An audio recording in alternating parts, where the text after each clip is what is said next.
आणि दरम्यान संजय राऊतांनी धनुष्यबाण चिन्हासंदर्भामध्ये केलेल्या वक्तव्याला चंद्रशेखर बावनकुळेंनी प्रत्युत्तर दिलंय. पाहूयात. शिंदेकडे त्यांचा पक्ष यापुढे राहणार नाही हे तुला खात्रीनं सांगतो. पुढली निवडणूक विधानसभा असेल लोकसभा असेल शिंदेकडे धनुष्यबाण नसणार.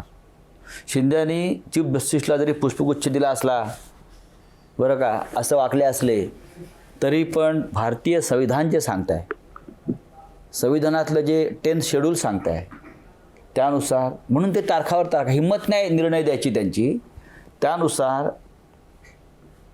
धनुष्यबाण चिन्ह गोठवलं जाईल आणि शिंदेना जे का अमित शहानी कंपनी चालवायला दिलेली आहे त्याचं शटर डाऊन होईल. कशाला विश्वास ठेवता कोणावर विश्वास ठेवता ज्यांचा